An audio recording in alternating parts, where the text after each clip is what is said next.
Boa noite, irmãos do Centro Espírita Luz e Paz. Vamos elevar nosso pensamento a Deus, rogar bênçãos a Jesus, que disse que sempre que 2 ou mais pessoas estivessem reunidas em seu nome, estaria presente conosco. Vamos também rogar a proteção dos nossos mentores espirituais, dos mentores espirituais de nossa casa espírita, para nos inspirar para os trabalhos dessa noite que se iniciarão neste momento. Sejam todos bem-vindos. Hoje nós vamos voltar ao nosso tema, que de vez em quando a gente trabalha aí com as parábolas de Jesus, à luz da doutrina espírita. E hoje nós vamos falar sobre a parábola do servo cruel ou devedor implacável. Eu vou iniciar, lendo essa parábola para que todos podemos relembrar, e só fazendo mais uma vez a ressalva que sempre que eu utilizo o texto bíblico, eu tenho utilizado a Bíblia traduzida por Haroldo Dutra Dias, por compreender que ela traz uma tradução bem fiel. O Haroldo fez um trabalho bem bacana de traduzir essa Bíblia do texto, se não salvo engano, do texto grego antigo, e a tradução é bem fiel, bem interessante. Então vamos lá. Parábola do servo cruel, E aí, realmente, algumas diferenças. Por exemplo, eu peguei aqui da Bíblia, a Bíblia tradicional ou a pastoral, consta como uma tradução, parábola do servo cruel. Já, por exemplo, algumas diferenças, na Bíblia traduzida por Haroldo Dutra Dias, ele coloca como parábola do devedor implacável. São, digamos assim, pode até por um lado parecer uma bobagem, mas ele preza muito pela precisão terminológica, o que eu também gosto. Então eu recomendo bastante a leitura dessa Bíblia do Haroldo Dutra Dias. Então vamos lá. Por isso, o reino dos céus é semelhante a um homem rei que quis ajustar contas com seus servos. Ao começar a ajustar as contas, foi trazido a ele um devedor de 10.000 talentos. Não tendo ele com o que pagar, o Senhor ordenou que fossem vendidos ele, a mulher, as crianças e tudo quanto tinha, para que fosse pago. Então, prosternando-se, o servo o reverenciava, dizendo: "Se longame-ne para comigo, e tudo te pagarei." O senhor daquele servo, compadecendo-se, liberou e perdoou-lhe a dívida. Saindo, porém, aquele servo encontrou um de seus conservos, que lhe devia 100 denários, e agarrando-o, o estrangulava, dizendo: "Paga, se algo me deves." Assim, prosternando-se, o seu conservo rogava-lhe, dizendo: "Se longame-me para comigo, e te pagarei." Ele, porém, não queria, mas saiu e lançou-o na prisão até que pagasse o que estava devendo. Vendo, pois, os seus conservos o que acontecera, entristeceram-se muito e vieram relatar ao seu senhor tudo o que acontecera. Então o seu senhor, convocando-o, disse: "Servo mau, perdoei-te toda aquela dívida, quando me rogaste. Não devias tu, igualmente, ter misericórdia do seu conservo, como eu também tive misericórdia de ti?" E, irando-se, o seu senhor entregou aos carcereiros até que pagasse tudo o que estava devendo. Assim vos fará meu Pai que está nos céus, se não perdoardes de coração cada um ao seu irmão. Mateus, capítulo 18, versículos 23 a 35. Então, essa parábola que nós vamos tratar aqui hoje, conversar, ela toca num tema importantíssimo, que é o perdão, O perdão, que é a sublime lição que Jesus nos deixou quando estava lá pregado na cruz, depois de sofrer toda sorte de humilhação que as nossas más inclinações, as paixões humanas podem ocasionar, Ele que já tinha sido ali preso, humilhado, torturado, sofrido inúmeros castigos físicos e psicológicos, traído, abandonado por seus amigos, digamos assim, né? E ali, no momento derradeiro da cruz, com todo sofrimento, ainda foi servido com vinagre, né? Para suprir sua sede. Teve uma lança, né, estacada em seu coração, ali no auge do sofrimento, por Longinos. Apesar de sofrer toda essa sorte de vicissitudes, e não por expiação ou por provação, Jesus não precisava disso, mas por nossa maldade mesmo, ainda assim, no momento final, ele roga a Deus que nos perdoasse, porque não sabíamos o que fazíamos. Essa talvez a última lição de Jesus na cruz, uma das mais importantes do Evangelho, né? E nós veremos ao decorrer e ao final dessa parábola, eu vou propor uma reflexão para a gente. E para mim, realmente, uma das lições mais importantes e mais sublimes que Cristo nos deixou. E o perdão, por que é uma lição das mais sublimes? Ela é tão importante que ela está mencionada ali na oração que o próprio Cristo nos ensinou, né? Quando ali na oração do Pai Nosso consta o seguinte trecho, né? Perdoa-nos as nossas ofensas, assim como nós perdoamos aqueles que nos têm ofendido, né? Isso está lá em Mateus, capítulo 6, versículo 12. E nesse trecho, né, a gente vê a importância do perdão também nessa oração dominical, mas devemos chamar a atenção para um aspecto, né? Que o perdão que Jesus nos ensina a pedir a Deus, ele está condicionado a um perdão que também devemos conceder àqueles que nos ofendem, né? Não basta simplesmente pedirmos perdão por nossas ofensas, não só a Deus, mas também àqueles todos que a gente venha a ofender, mas devemos também perdoar aqueles que nos tenham ofendido, né? E até porque só há mérito quando a gente tem que merecer esse perdão, e também só há mérito quando a gente dá um perdão incondicional. E o que seria o perdão incondicional, né? Às vezes eu costumo ver, não tanto hoje na minha profissão, já que como quando a gente exerce ali a função de julgador, a gente não mais conduz as audiências de conciliação, mas quem conduz hoje as audiências de conciliação é muito comum ver as partes ali transigindo, elas falando o seguinte: olha, eu te perdoo, mas desde que você faça isso, isso e isso, né? E o perdão que Deus nos convoca a conceder, que Jesus nos ensinou, é um perdão incondicional. Eu simplesmente te perdoo, né? Para que eu exerça o perdão, eu não estou condicionando a nenhum fator, não estou condicionando a nenhuma ação sua, eu simplesmente te perdoo. E muitas vezes, o perdão pode nem ser aceito. Eu já vi pessoas também dizendo assim: olha, mas eu quero pedir perdão para fulano, mas acho que ele não vai aceitar. Na verdade, o perdão, você tem que conceder o perdão ao seu próximo, aquele que te ofendeu. E independentemente da outra pessoa aceitar, digamos assim, seu perdão ou não, mas o perdão ele é libertador, né? A gente, aqui na doutrina, que conhecemos que a vida não cessa com a morte, que muitas vezes os elos que fazemos nessa vida com nossos semelhantes, eles poderão se estender por outras vidas.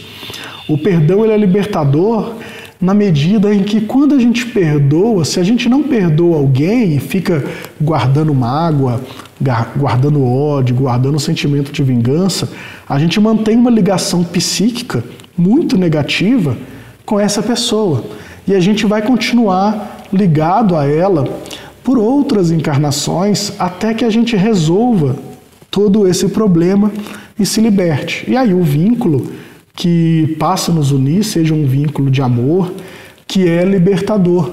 Porque há alguns ditados, algumas músicas que dizem que quem ama é livre, né? A gente deixa a pessoa que a gente ama livre, porque a gente sabe que pelo amor ela sempre volta e sempre estará presente. E com isso eu até brinco que se você odeia tanto uma pessoa, perdoa ela, porque senão na próxima encarnação você vai vir coladinho ali com ela, né? Então se você tem um relacionamento que não deu certo, vai se separar do seu marido, alguma coisa, não guarde mágoa, perdoe, porque senão vocês voltarão juntos na próxima encarnação. A melhor forma, então, de se livrar dessa pessoa é perdoando e amando, né? E quantas vezes a gente deve perdoar o próximo, né?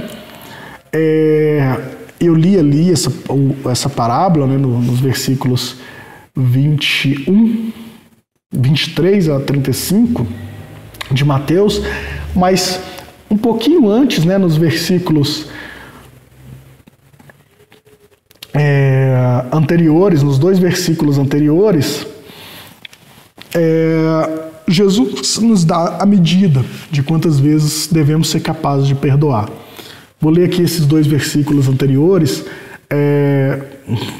Consta o seguinte: então, aproximando-se Pedro, disse-lhe: Senhor, quantas vezes meu irmão pecará contra mim e o perdoarei? Até 7 vezes? Jesus lhe disse: não te digo que até 7, mas até 70 vezes 7. Né?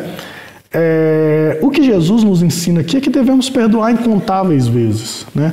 Infinitas vezes. Não tem um limite para o perdão. Segundo também nos ensina Haroldo Dutra Dias, o número 7 é um número com simbolismo muito forte na Bíblia. Ele é um número que, não coincidentemente, você vai ver ali que Deus fez o mundo em 7 dias. Todas as festas judaicas são contadas, né, em múltiplos de 7 ou em 7. E as grandes chavuas que nos diz assim Haroldo para a interpretação de vários fatos bíblicos são baseados em fórmulas de 7. O 7, ele diz que para os hebreus seria um número de Deus, ou um número perfeito, porque você tem como 7, você tem um meio, né? E 3 de um lado, 3 de outro, ou seja, uma proporção igual, um equilíbrio muito grande.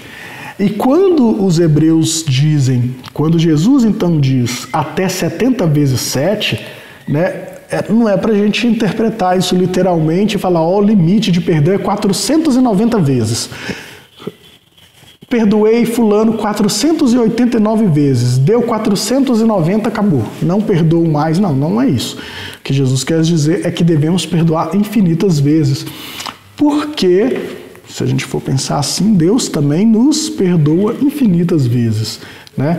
Por mais que a gente erre, por mais que a gente escolha nos afastar das leis de Deus, por mais que a gente prejudique nosso semelhante, Deus nos perdoa infinitamente, nos concede infinitas oportunidades de reajustamento e devemos, então, à semelhança de Deus, perdoar incontáveis vezes.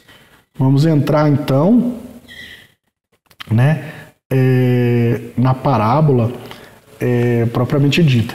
Antes, vamos fazer uma ponderação assim, que a gente sabe que essa tarefa de perdoar e perdoar infinitas vezes não é fácil, né? E se fosse fácil para a gente não estaria encarnado no mundo de provas e expiações. Tanto é que, se a gente for perceber nossa realidade hoje, nossas paixões e nossas más inclinações, elas nos levam, né, digamos assim, nos provocam a tentação o tempo inteiro de nos levar à vingança, né, sempre que alguém nos ofenda. E é por isso que vivemos numa grande espiral de conflito, porque você me ofende, eu me ofendo como se fosse para me defender, aí a pessoa ofendida ofende novamente, a gente vive numa espiral de conflito que não tem fim, né? Aquela questão que a gente já tratou numa palestra lá muito tempo atrás sobre o início do bem e do mal, de que você me provoca, somos todos cegos de um olho e banguelas, porque você me dá um tapa, eu dou outro, aí você me dá um tapa, eu dou outro, e vamos nessa espiral, né? E através do perdão, que Jesus nos ensina, o que ele já tinha nos ensina ali na lição na cruz, e já nos tinha ensinado antes a quebrar essa espiral de conflito, quando ele fala, olha, quando alguém lhe bater numa face, ofereça a outra. Né? O que ele está dizendo? Que quando a gente a Bíblia, às vezes a gente peca por interpretar literalmente. Ele não está dizendo ali, alguém te bateu, literalmente ofereça a outra. O que ele está dizendo é interrompa essa espiral de conflito. Né? Não é porque alguém te deu um soco que você vai dar outro soco de volta. Né? Às vezes, interrompa, perdoe, porque você não vai devolver essa violência, devolver esse ódio, essa vingança, e você quebra esse ciclo. Por isso, então, a importância desse perdão incondicional.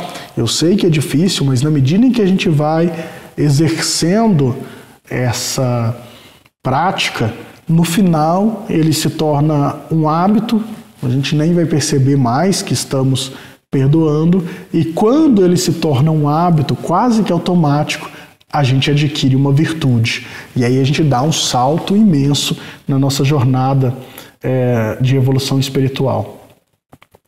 Começa a parábola, então. Por isso, o reino dos céus é semelhante a um homem rei que quis ajustar suas contas com seus servos. Conforme já repetimos aqui por várias vezes, inclusive essa, se salvo engano, foi a segunda oportunidade que eu tive de falar aqui no Centro Espírita Luz e Paz com vocês. Deus mora dentro de nós. Deus está em tudo, mas principalmente dentro de nós. Né? Embora a gente foi criado espíritos simples e ignorantes, desde o início Deus gravou nas nossas consciências todas as suas leis divinas. Depois veio as 3 revelações, a revelação aí do período mosaico, que a gente chama, depois Jesus Cristo, e agora a 3ª revelação espírita, para nos lembrar dessas leis divinas, porque todos trazemos ela dentro da nossa consciência. E Deus, obviamente, como está em tudo, né, a gente vive imerso no fluido espiritual, no fluido cósmico, que seria o pensamento de Deus, né, não confundir o fluido cósmico com Deus, mas como o seu pensamento, o hálito divino. Com base nisso, sabemos que Deus vive dentro de nós. Então, usando essa simbologia, a gente pode entender que esse homem rei que quer ajustar as contas nada mais é do que nossa consciência, né? Porque é com nossa consciência que nós vamos ajustar nossas contas. Essas contas podem ser simbolizadas aí também como nossos débitos, né? Dentro da doutrina espírita, a gente sempre comenta que a gente contrai débitos com nossas condutas más e que a gente deve quitar esses débitos. E a gente vai prestar contas através da nossa consciência, desse tribunal divino que é a nossa consciência, né? E em algumas obras também a gente vê que o que muitas vezes nos leva ao umbral e nos prende no umbral é o nosso exame de consciência, esse tribunal divino. Então a gente pode simbolizar esse homem rei que quis ajustar contas com seus servos com a nossa consciência, né? A gente deve então fazer sempre as contas, reavaliar nossos conceitos e alijar de nós os vícios cristalizados na esteira de todos os nossos milênios vividos. São encarnações e encarnações contraindo débitos que nós temos para a gente sopesar aí na nossa consciência e para a gente ir alijando, né, ajustando nossa conduta.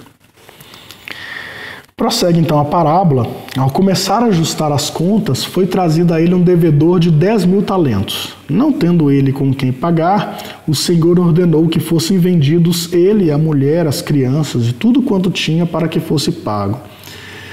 Então, vamos explicar aqui inicialmente, às vezes as pessoas, para entender o que é talento, né?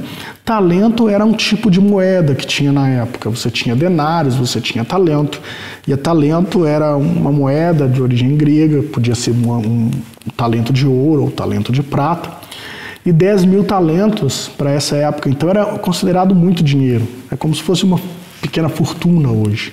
Então você vê que esse servo que vai prestar contas ali perante um homem-rei é um servo muito endividado, que contraiu muitos débitos, né? E isso me traz a reflexão, será que nós também não somos um servo muito endividado, né? Afinal, estamos aqui há muitas encarnações cometendo os mesmos erros, muitas vezes agravando nossos débitos, às vezes avançando aos pouquinhos, mas agravando nossos débitos. Quantos de nós também não viemos, quem sabe, de capela? Então, mesmo antes, né, de encarnar aqui nesse planeta, já viemos contraindo débitos. Então, qual será o tamanho de nossa dívida, né? Qual será o tamanho de todo aquele prejuízo que causamos ao equilíbrio da lei divina, aos nossos semelhantes, e temos que pagar, que recuperar para a gente avançar em nossa jornada evolutiva, né?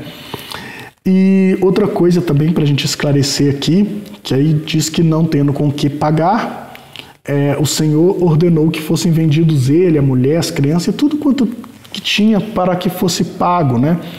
É que naquela época, isso não é até muito tempo atrás, as dívidas eram pagas, respondia pelas dívidas não apenas os bens do devedor, mas também o próprio corpo do devedor.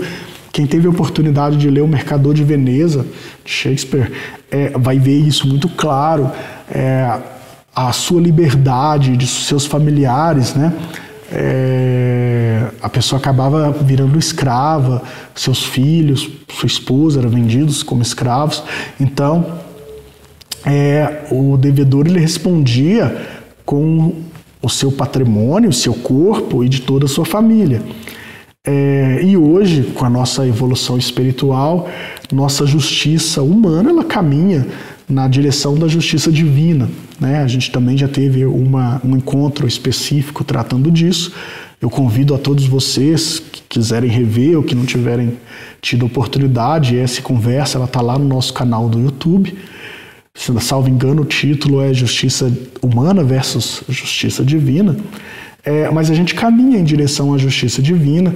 É óbvio que a gente nunca vai se igualar à justiça humana à justiça divina, porque Deus tem atributos que possibilitam que ele exerça sua justiça através da justiça, do amor e da caridade, né? O que nós, com nossos limites da carne, não temos condições de fazer. Mas a gente tende a caminhar no sentido da justiça divina, tanto que essa questão, por exemplo, das dívidas foi evoluindo e hoje nenhum devedor responde com seu próprio corpo ou com o corpo de sua família, e hoje todas as dívidas elas são limitadas ao patrimônio do devedor. E avançando mais ainda no sentido divino, digamos, de uma justiça divina, ainda há a proteção do que a gente chama do patrimônio mínimo existencial, né? Que visa ali garantir a dignidade do devedor e de sua família. Então a gente vai humanizando mais a justiça, a gente vai incorporando na medida em que a gente evolui intelectualmente e também moralmente, no sentido de nos tornarmos mais justos, mais compreensíveis e também no sentido de exercer o perdão. Uma coisa que fica interessante disso também e que a gente vê que a gente pode exercer o perdão de forma tranquila também, até usando esse exemplo de dívidas materiais de dinheiro, é que esse servo infiel, a gente vai ver aqui no próximo no próximo versículo, esse servo infiel, ele não pede, ele não implora misericórdia ao seu Senhor para que esteja sua dívida, digamos assim, zerada. Vamos perceber que o que ele pede é que ele suplica misericórdia para que ele possa pagar a dívida. Porque também a gente vai construindo aqui o conhecimento na medida das nossas conversas, né? A gente já viu que todos os débitos que cometemos com as nossas condutas passadas deverão ser pagos, deverão ser reparados, né? Então, e a parábola ela é tão perfeita que em momento algum o servo pede que simplesmente perdoe e esqueça e diminua, anule toda aquela dívida, acabe com ela. Não, ele pede misericórdia para que ele possa pagar. E às vezes o nosso débito é tão grande que realmente a gente não vai ter condições de quitar ele, de reparar todo o mal que a gente fez de uma única vez e de quitar todo esse débito. A gente precisa de várias encarnações, né? Numa encarnação a gente sana uma paixão, uma má inclinação, na outra encarnação a gente sana outra. Às vezes, para sanar um vício, a gente precisa de várias encarnações. É esse tempo, né? E nas nossas relações ali materiais mesmo, a gente também pode exercer o perdão de forma bem literal, né? Como se fosse a literalidade dessa parábola.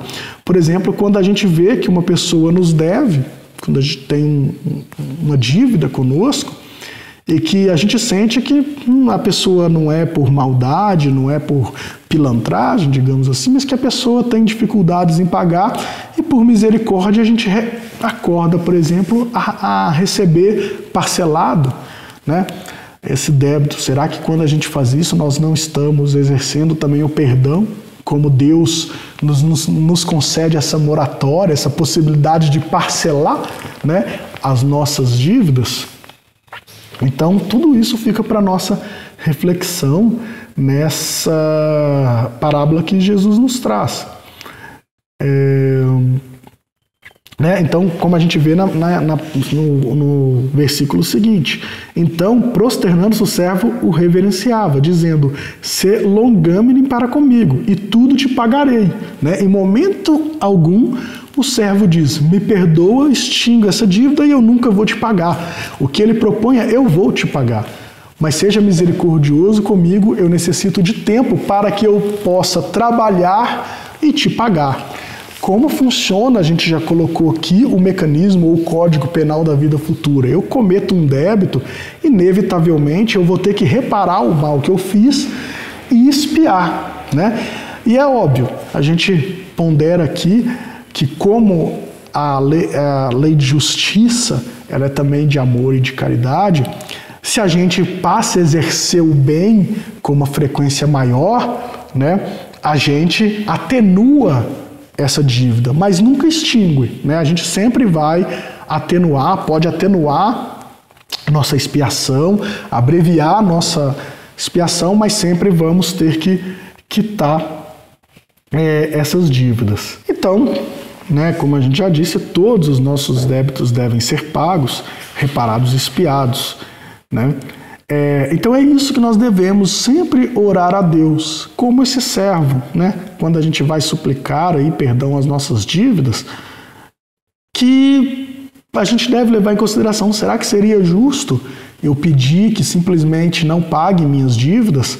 Ou será que dentro das leis divinas o mais justo seria eu pedir a misericórdia para que eu possa, dentro das minhas forças, dentro da minha possibilidade, dos meus passos nessa caminhada evolutiva, para que eu possa pagar de forma parcelada, né, pagar de forma que eu consiga, né,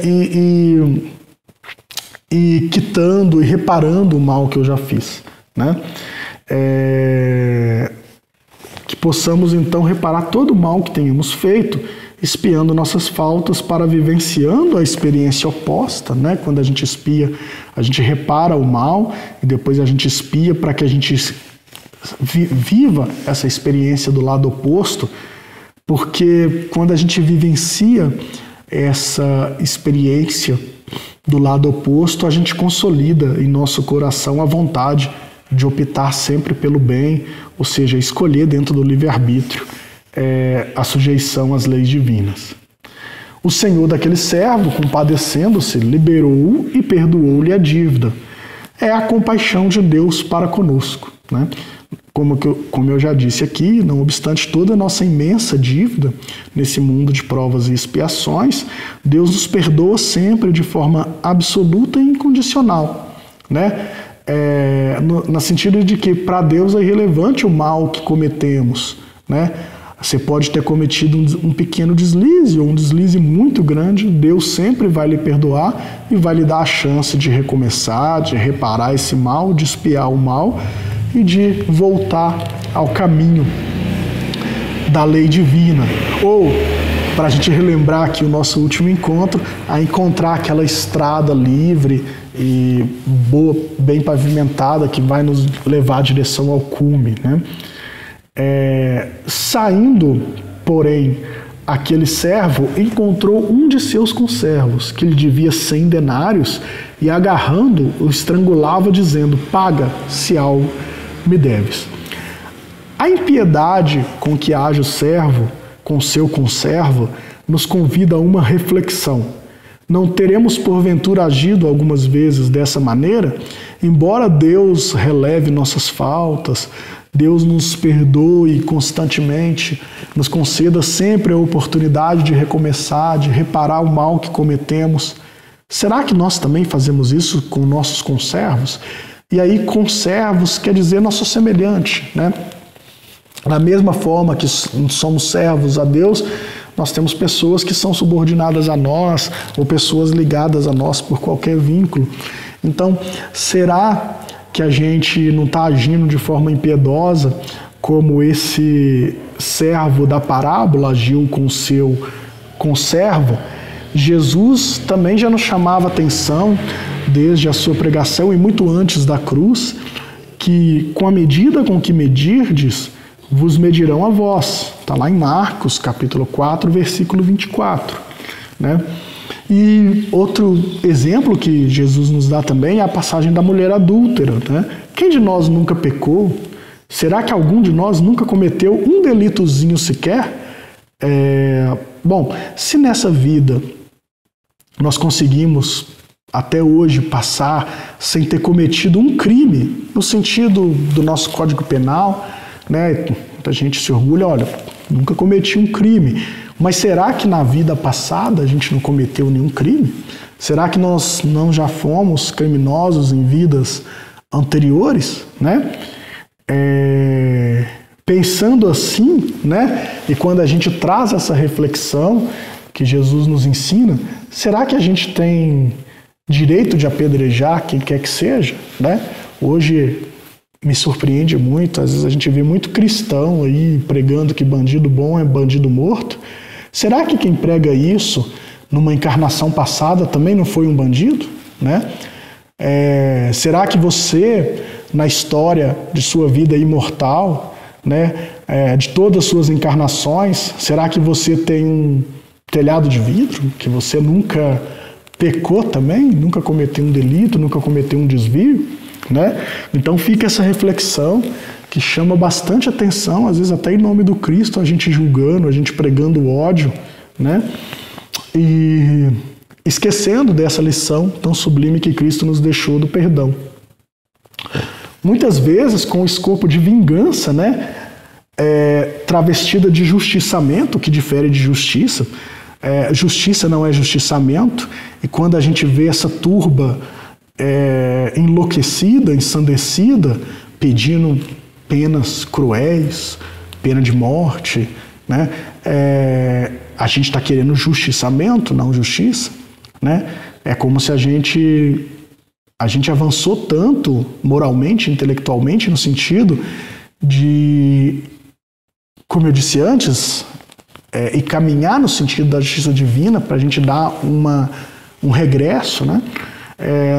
Então, para a gente sempre diferenciar justiçamento de justiça, né? Sendo que justiça, para Deus, vamos pegar lá nas leis morais, a lei é de justiça, amor e caridade. Justiça, amor, misericórdia não é somente de justiça. É que a dádiva divina, né, então, do esquecimento, não nos permite ter consciência de nossas faltas passadas. Então, às vezes, a gente cometeu, sim, grandes delitos no passado, em outras vidas, e, quem sabe, graças a Deus, conseguimos depurar esses vícios e hoje não cometer essas faltas, mas se estamos aqui encarnados, não somos anjos nem perfeitos e cometemos sim delitos, pequenos deslizes em relação à lei divina. E quem somos nós para avaliar também o tamanho do deslize, né?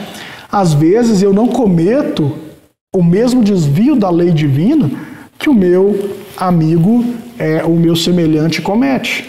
Às vezes o meu semelhante cometeu um outro tipo de deslize, né? É uma pessoa avarenta, é uma pessoa que não se importa com o próximo. Embora eu, por exemplo, possa estar dentro da casa espírita praticando fraternidade, eu posso estar cometendo um deslize com a lei moral também sendo fofoqueiro. Eu pratico bem, ajudo o meu próximo, mas sou completamente dado à maledicência, né? Digamos aí, a maledicência, a popular fofoca.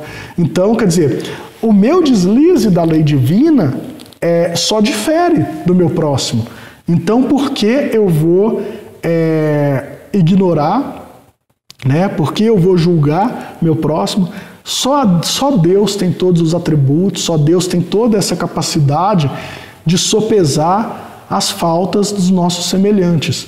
Então não tem nada que eu possa dizer, não, esse ato é imperdoável, isso eu não perdoo, porque é só Deus que pode dizer, sopesar a medida de nossas faltas para dosar a reprimenda necessária, de forma extremamente justa e misericordiosa. Isso me recorda uma vez que eu fui a uma igreja e uma senhora uma senhora já de idade, ela se revoltou e causou um rebuliço, porque uma adolescente chegou e sentou ali no mesmo banco que ela, com o cabelo pintado de vermelho. E essa senhora ali, dentro da casa consagrada à oração, se revoltou e causou um rebuliço que aquilo era obra do demônio e aquela menina de cabelo vermelho não poderia entrar na igreja, né? Então, quem somos nós para julgar o deslize do nosso semelhante? Quantas vezes a gente não faz isso? A gente não chega no centro espírita, na igreja, do lado daquela pessoa ali, eu não vou sentar, porque, né? Então, quando a gente vê essa passagem do julgamento, da cobrança, da ausência de perdão do servo para o seu conservo, a gente tem que sempre ponderar isso, né? Que não incumbe a nós julgar, não incumbe a nós sopesar o que é mais grave ou não, somos todos pecadores. E se Deus nos perdoa, devemos também perdoar as nossas ofensas, as ofensas que nos são dirigidas. Só para quem gosta de série, às vezes eu dou uns exemplos, vou trazer um exemplo bacana aqui, que é uma série que eu terminei de ver ontem, e é uma série bem pagã, tá? Não tem nada de religiosa nela, mas tudo traz um fundo de verdade, a gente pode fazer uma relação. Quem gosta de assistir uma série, tem no Netflix, chamada Lúcifer, vai ver que no episódio... Não, vou dar spoiler. Não vou dar spoiler, mas às vezes alguém não viu. Quem não viu e quiser ver, veja o episódio final e reflita se lá no episódio final, há um duelo entre Lúcifer, entre os dois anjos, né? O Lúcifer e o Miguel. Veja se a própria série não traz o duelo final, não faz uma referência, não faz a gente lembrar com muita veemência dessa parábola, né? E aí depois fica a reflexão de vocês. Mas para mim ficou muito claro a reprodução dessa parábola ali no duelo final lá na série entre Lúcifer e Miguel. Mas vamos prosseguir aqui. Assim, prosternando-se, o seu conservo rogava-lhe, dizendo: "Se longame-ne para comigo, e te pagarei." Olha para você ver, o próprio conservo, ele age da mesma maneira que o servo para com o seu senhor. Ele não pede que a dívida seja esquecida, para que ele não pague. Ele pede, seja misericordioso que eu vou lhe pagar, eu vou reparar todo o mal e vou lhe pagar. E veja a diferença, a dívida era muito menor, 100 denários em relação aos 10.000 talentos, era uma bagatela, né? Então era com alguém com uma... como se fosse esse servo tendo perdoado e concedido ali uma misericórdia por uma dívida, uma fortuna, e ele deixa de perdoar ali, vamos dizer, 100 denários, vamos colocar aí, tá? Não tem nenhuma relação, estou chutando aqui, 100 reais. Então me perdoou uma dívida de milhões e eu não fui capaz de perdoar 100 reais ali que meu conservo me devia. Ele, porém, não queria, mas saiu e lançou na prisão, até que pagasse o que estava devendo. Então, olha para você ver, o servo colocou o conservo, não, eu não te perdoo, eu estou praticando aqui a vingança, você cometeu um deslize e não me pagou, né? Eu vou ser bastante cruel com você. Vendo, pois, os seus conservos o que acontecera, entristeceram-se muito e vieram relatar ao seu senhor tudo o que acontecera. Então o seu senhor, convocando, lhe disse: servo mau, perdoei-te toda aquela dívida, quando me rogaste. Não devias tu igualmente ter misericórdia do teu conservo, como eu também tive misericórdia de ti? Ocorre que sempre seremos conduzidos novamente ao tribunal divino de nossa consciência. Pode demorar mais, pode demorar menos, mas o tribunal da nossa consciência sempre nos julgará, né? Há aquelas pessoas que acabam escolhendo o caminho do mal. Quando a gente desencarna, às vezes o nosso tribunal vai nos levar para o umbral, e tem pessoas que permanecem lá, né, por muitos séculos. No livro Libertação, Gregório já tinha 8 séculos que estava ali no umbral, até o momento que ele começa a despertar uma possibilidade de mudança. Isso significa que mais cedo ou mais tarde nosso tribunal da consciência sempre vai nos cobrar, né? Isso é inevitável, né? E nesse momento nós vamos ponderar se a gente foi capaz de perdoar assim como Deus nos perdoou. E irando-se, o seu senhor o entregou aos carcereiros até que pagasse tudo o que estava devendo. Nesse momento, quando a gente é incapaz de perdoar, mesmo tendo sido perdoado por Deus, tudo aquele benefício, tudo aquilo que poderíamos obter com perdão, nos é retirado, né? É quando a gente agrava a nossa dívida. Então, eu cometi alguns deslizes, me afastei da lei de Deus, prejudiquei o meu próximo e obtive o perdão de Deus, a possibilidade de recomeçar. Entretanto, eu não pratiquei o perdão com o meu semelhante. Nesse momento, né, eu agravo a minha dívida, né? Eu torno ela maior e, embora Deus vá me perdoar novamente, eu vou tornar o pagamento muito mais custoso, muito mais demorado. Eu vou ter que trabalhar muito mais para quitar essa dívida, né? Então, quando eu obtenho o perdão de Deus, mas eu não perdoo, eu amplio sobremaneira a minha dívida, que, obviamente, Deus nos perdoa infinitas vezes, 70 vezes 7 vezes. Entretanto, a cada vez que eu não perdoo o meu semelhante, eu agravo a minha dívida. E para mim, ou seja, eu torno ela muito maior. E para mim quitar essa dívida, resgatar esse débito, eu vou ter que trabalhar muito mais por muito mais tempo, né? Na medida que nossa dívida, vamos trazer isso para o exemplo material, na medida que eu devo 100 mil reais, agora minha dívida passou a ser uma dívida de 100 mil reais. Eu vou ter um longo tempo de trabalho para me ir pagando esses 100 mil reais. Se essa dívida dobra e passa a ser de 200 mil reais, eu vou ter muito mais tempo, muito mais trabalho para conseguir quitar essa dívida, né? Então, quando coloca aqui que irando-se, o seu senhor o entregou aos carcereiros para que pagasse o que estava devendo, isso significa que eu ampliei minha dívida e que eu vou ter muito mais trabalho, né?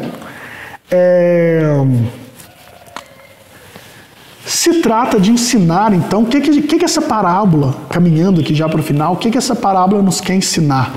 O perdão das ofensas é a mais bela exaltação do potencial divino que temos dentro de nós.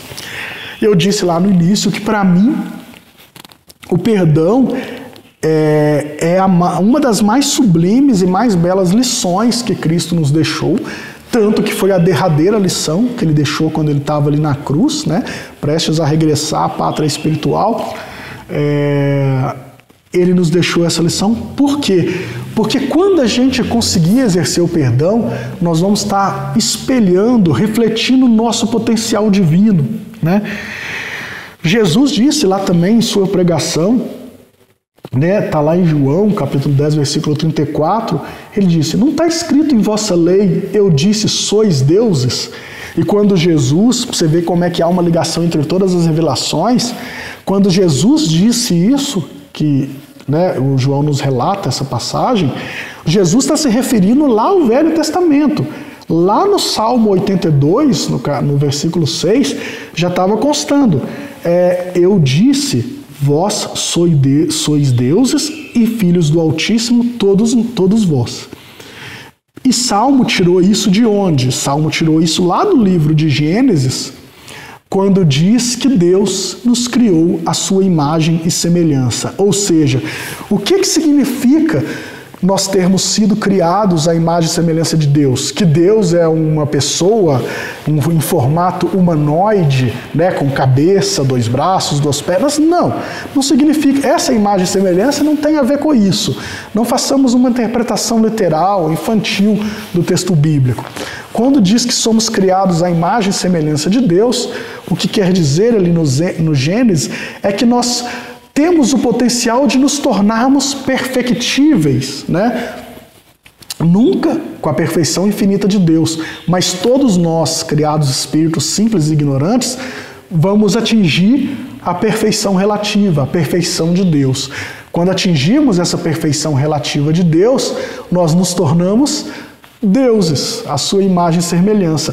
Dessa passagem do Gênesis, o Salmo 82 consta: todos vós sois deuses, né? E filhos do Altíssimo, todos vós. Todos nós podemos, por escolha, ante o nosso trabalho, atingir o cume da nossa jornada evolutiva e nos tornarmos perfectíveis, nos tornarmos deuses. E é o que João nos relata, que Jesus também depois colocou: está escrito em vossa lei, eu disse, sois deuses. Então, quando a gente exerce o perdão, quando a gente se torna capaz de exercer o perdão como Jesus rogou ao Pai que nos perdoasse, né, no momento de sua crucificação, e como Deus nos concede o perdão todos os dias, não importa o quanto escolhemos nos afastar de Deus, não importa o tamanho da maldade que escolhemos fazer, Deus nos perdoa. Na medida em que conseguimos também perdoar aos nossos semelhantes, nos tornamos deuses, né? Nos tornamos a imagem e semelhança de Deus. Então, como eu disse, que eu ia terminar nossa conversa hoje com uma reflexão, propondo uma reflexão para todos nós. O que eu proponho, então, seria o seguinte: as ofensas que recebemos hoje, né, a gente hoje, obviamente, a gente sempre está aí recebendo algum tipo de ofensa e também ofendendo aos nossos semelhantes, mas essas ofensas que recebemos, elas não poderiam servir como um termômetro, como um instrumento para testar em que patamar nos encontramos na jornada evolutiva moral, de acordo com nossa capacidade de perdoar incondicionalmente? Ou seja, será que olhando para a minha capacidade de perdoar, né, se a gente começar a refletir e pensar agora naqueles que nos ofenderam, será que eu sou capaz de perdoar? Será que eu sou capaz de conceder esse perdão como Deus me perdoa? Nisso a gente pode refletir sobre onde nos encontramos na nossa escala evolutiva e com a resposta que cada um de nós poderemos obter, né? E aí, se alguém tiver que já tiver, né, nessa reflexão, falar, não, eu não tenho nada, eu sou completamente capaz de perdoar, né, se for colocado lá na passagem da mulher adúltera, eu tenho certeza que essa pessoa não vai atirar a primeira pedra, porque justamente, apesar dela não ter nenhum pecado, ela não vai atirar a primeira pedra porque ela é capaz de perdoar. Então, se você já atingiu esse nível de capacidade de perdão, você jamais vai atirar a primeira pedra, porque você exerce o perdão. E, ao mesmo tempo, se você vislumbrar a sua resposta, que você, como eu, como acho que todos nós, não temos ainda a capacidade plena de perdoar incondicionalmente, como hábito, que nós também não podemos atirar a primeira pedra, porque estamos ganhando perdão divino a cada momento. Então, né, pelo menos eu penso que jamais a primeira pedra será atirada, seja por você também obter o perdão, porque nenhum de nós está livre do pecado, ou mesmo aqueles que estão livres de todo pecado, como o nosso Senhor Jesus Cristo, também não atira a primeira pedra, porque já exerce toda a sua potencialidade divina e é capaz de perdoar o deslize do próximo, né? Então fica essa proposta para a gente refletir sobre nossa conduta, sobre a posição que nos encontramos na jornada evolutiva e um convite para que a gente possa praticar o perdão, sobretudo nesse momento de violência extrema, nesse momento de tantas dificuldades, né? É difícil, é extremamente difícil, somos tentados à vingança, a responder o mal com o mal o tempo inteiro, mas vamos fazer esse esforço, porque se a gente se torna capaz de perdoar, a gente traz para a gente essa semelhança divina e a gente dá um salto evolutivo muito grande na nossa jornada. Estamos consolidando aí, não vou dizer nem iniciando, mas consolidando o reino dos céus dentro de nós. Então, meus amigos, feitas as considerações dessa noite, vamos passar aí ao momento de nossas irradiações.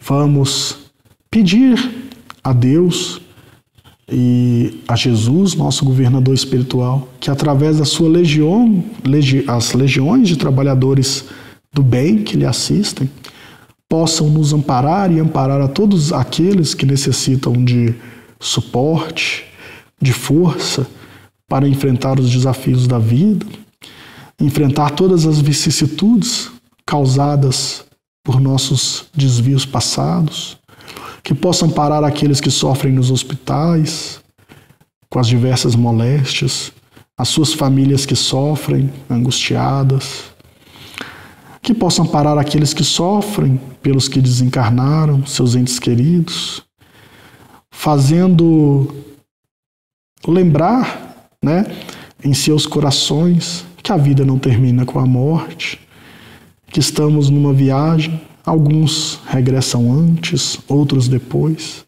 mas vamos todos nos encontrar futuramente, que possa confortar aqueles que se encontram segregados, espiando suas faltas aqui na Terra,